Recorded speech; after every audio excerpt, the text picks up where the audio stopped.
Assalamualaikum. Welcome to my YouTube channel. We are going to start a series of lectures that is about JKSSB Maths syllabus for Finance Account Assistant. जैसा आप जानते हैं इस post का exam तो already एक बार हुआ है. JKSSB ने बाद में वो एग्ज़ाम कैंसिल किया है, तो अभी JKSSB फिर से ये एग्ज़ाम 1-1.5 महीने में करने जा रही है. आप अगर यहाँ पे देखेंगे इस एग्ज़ाम का जो सिलेबस है इसमें से आपको मैथ्स से 10 मार्क्स पूछे गए हैं. तो यहां पे आपको 5-10 कंपोनेंट्स हैं. जो मैथ्स का सिलेबस है इसमें से आपको टोटल 5-10 कंपोनेंट्स पूछे गए हैं. तो हर एक कंपोनेंट में आपको यहां पे 1 मार्क्स देखने को मिलेगा.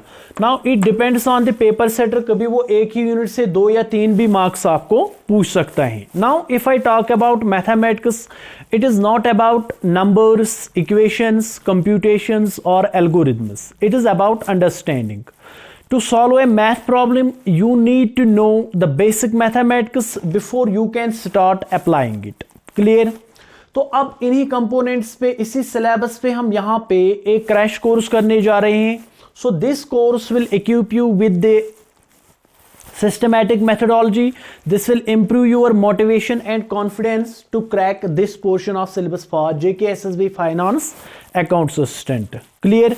So एक तो इन टॉपिक्स को हम यहाँ पे कंसेप्चुअली पढ़ेंगे. सेकंड, यहाँ पे मैं आपको कुछ ट्रिक्स बताऊंगा, कुछ शॉर्टकट्स बताऊंगा, so that you will get easy to solve all the problems from these topics. तो अब मैं अगर इन टॉपिक्स की बात करूं यहाँ पे, तो यहाँ पे आपको फर्स्ट टॉपिक जो पूछा गया है, this is simple and compound interest. Simple and compound interest आप 7th और 8th क्लास से पढ़ना शुरू करते हैं. तो अगर यहां पे आप बैंक में कुछ पैसा रख रहे हैं या आप किसी को यहां पे पैसे उधार दे रहे हैं, तो इन रिटर्न एक तो आप वो पैसा लेते हैं, सेकंड इन एडिशन आप कुछ इंटरेस्ट मांग रहे हैं. या फॉर एग्जांपल हम बैंक की ही बात करेंगे, तो अब बैंक का आपको वो इंटरेस्ट ऑन सिंपल रेट्स दे रहे हैं या कंपाउंड रेट्स पे दे रहे हैं, तो वो आपने यहां पे कैलकुलेट करना है. तो I will clear you all these topics. अगर यहां पे हम सेकंड मेथड की बात करेंगे, सेकंड टॉपिक की बात करेंगे, तो that is linear equations in 2 variables. तो ये भी एक ऐसा टॉपिक है जो आपको 8th, 9th और 10th क्लास में देखने को मिल जाएगा. अब यहां पे जो आगे टॉपिक्स हैं, These topics are mostly from 11th and 12th maths. Clear? तो यहाँ पे आपके पास permutations, combinations and binomial theorem है. तो ये जो टॉपिक्स हैं, ये टॉपिक आपको 11th के मैथ्स में मिलेगा. जैसे यहाँ पे binomial theorem है, आपको एक आइडेंटिटी पता है अलजेब्रे की. अगर आपको यहाँ पे सॉल्व करना है x प्लस वाई का होल स्क्वायर, तो आप यहाँ पे झट से बता दोगे it is a square that is x square plus b square y square plus 2x y. अब बायनोमियल थ्योरम यहां पे किस काम में आएगी? अगर आपको यहां पे पूछा जाएगा x plus y whole power 20, तो आप यहां इसको सॉल्व कर सकते हैं? नहीं कर सकते ऐसे. तो इसके लिए यहां पे आपको बायनोमियल थ्योरम पढ़नी पड़ेगी. क्लियर? और भी कुछ डिफरेंट प्रॉब्लम्स इस टॉपिक से आ सकती हैं. या इससे पहले हमने लीनियर इक्वेशंस इन 2 वेरिएबल्स, आपने 10th में क्वाड्रेटिक इक्वेशन तो पढ़ा होगा, थोड़ा सा कंसेप्ट आपको होगा. तो जहां भी आपको क्वाड्रेटिक इक्वेशन जब भी आप पढ़ते हैं, वहां पे एक सिंगल वेरिएबल होता है और यहां पे जो पावर होता है वेरिएबल का वो हाईएस्ट 2 होता है. लेकिन यहां पे आपको इक्वेशन देखने को मिलेगा इस तरह का 2x plus 3y it is equal to 5. तो यहां पे दो वेरिएबल, एक तो x एक तो y, इसी में आपको 2 इक्वेशन मिल जाएंगी.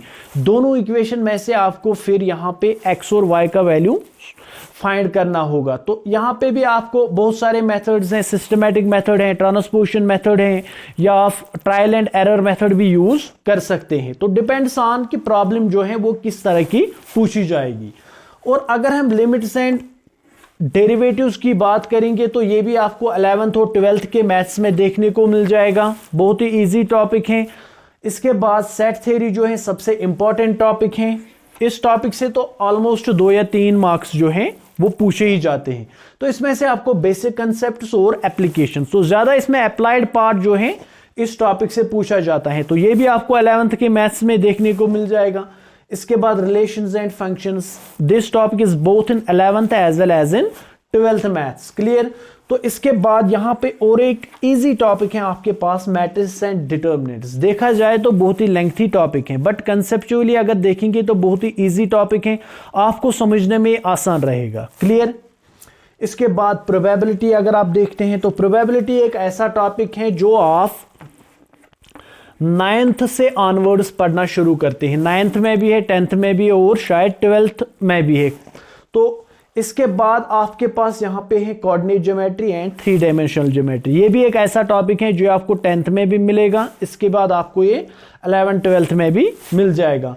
और लास्ट में जो टॉपिक पूछा गया है यहाँ पे आपको वेक्टर्स एक टॉपिक पूछा गया है दिस इन 11th और 12th मैथमेटिक्स। तो ये हकीकत में ये जो सिलेबस है ये आपको बहुत बड़ा पोर्शन नजर आ रहे हैं, बट इन एक्चुअल आपको यहाँ पे ये जो 5-10 टॉपिक हैं बहुत ही इजी लगेंगे अगर आप इस चैनल पे बने रहेंगे। आप हमें सपोर्ट कीजिए, आप चैनल को सब्सक्राइब कीजिए, इससे हमें मोटिवेशन मिलता है so that we will work hard to give you a better content.